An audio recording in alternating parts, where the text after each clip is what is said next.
Hebreus, capítulo 12. Assim, nós temos essa grande multidão de testemunhas ao nosso redor. Portanto, deixemos de lado tudo o que nos atrapalha e o pecado que se agarra firmemente em nós e continuemos a correr sem desanimar a corrida marcada para nós. Conservemos os nossos olhos fixos em Jesus, pois é por meio dele que a nossa fé começa, e é ele quem aperfeiçoa essa fé. Ele não deixou que a cruz fizesse com que ele desistisse. Pelo contrário, por causa da alegria que lhe foi prometida, ele não se importou com a humilhação de morrer na cruz e agora está sentado do lado direito do trono de Deus. Pensem no sofrimento dele e como suportou com paciência o ódio dos pecadores. Assim vocês não desanimem, nem desistam, porque na luta contra o pecado vocês ainda não tiveram de combater até a morte. Será que vocês já esqueceram as palavras de encorajamento que Deus lhes disse, como se vocês fossem filhos dele? Pois ele disse: preste atenção, meu filho, quando o Senhor o castiga, e não se desanime quando ele o repreende. Pois o Senhor corrige quem ele ama e castiga quem ele aceita como filho. Suportem o sofrimento com paciência, como se fosse um castigo dado por um pai, pois o sofrimento de vocês mostra que Deus os está tratando como seus filhos. Será que existe algum filho que nunca foi corrigido pelo pai? Se vocês não são corrigidos, como acontece com todos os filhos de Deus, então não são filhos de verdade, mas filhos ilegítimos. No caso dos nossos pais humanos, eles nos corrigiam e nós os respeitávamos.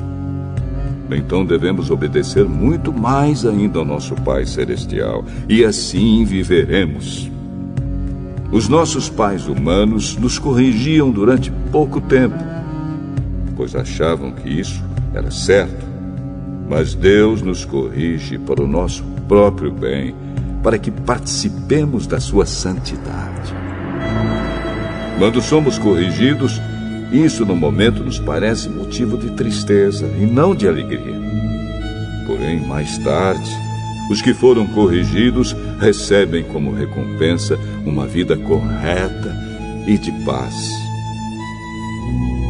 Portanto, levantem suas mãos cansadas e fortaleçam os seus joelhos enfraquecidos. Andem por caminhos aplanados, para que o pé aleijado não manque, mas seja curado.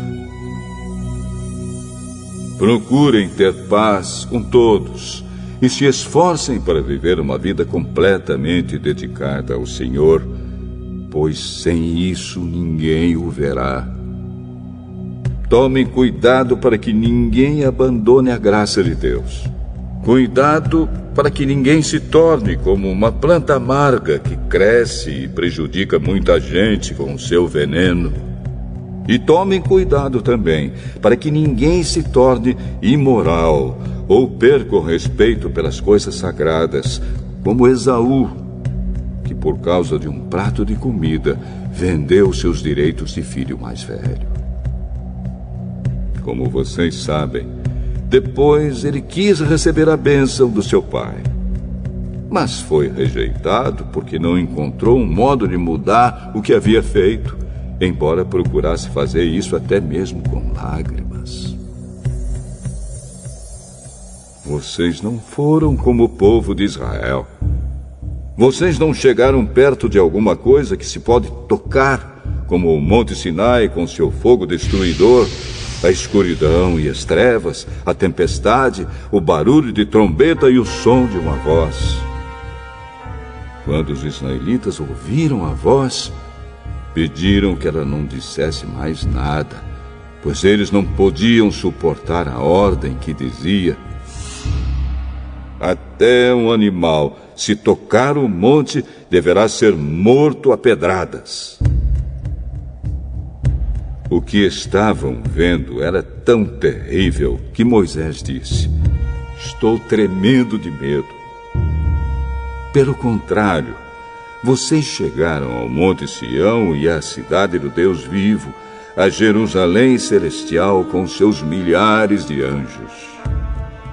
Vocês chegaram à reunião alegre dos filhos mais velhos de Deus, isto é, daqueles que têm o nome deles escrito no céu. Vocês chegaram até Deus, que é o juiz de todos, e chegaram também aos espíritos dos que são corretos e que foram aperfeiçoados. Vocês chegaram até Jesus, que fez a nova aliança e que borrifou o sangue que fala de coisas muito melhores do que o sangue de Abel. Portanto, tenham cuidado e não recusem ouvir aquele que fala. Aqueles que recusaram ouvir a pessoa que entregou a mensagem divina na terra não puderam escapar. Por isso, muito menos escaparemos nós se rejeitarmos aquele que lá do céu nos fala. Naquele tempo, a voz de Deus fez com que a terra estremecesse. Mas agora ele prometeu isto: mais uma vez farei com que trema não somente a terra, mas também o céu. As palavras "mais uma vez" mostram bem que as coisas criadas serão abaladas e mudadas, para que as que não podem ser abaladas continuem como estão. Por isso, sejamos agradecidos, pois já recebemos um reino que não pode ser abalado. Sejamos agradecidos e adoremos a Deus de um modo que o agrade, com respeito e temor. Porque, na verdade, o nosso Deus é um fogo destruidor.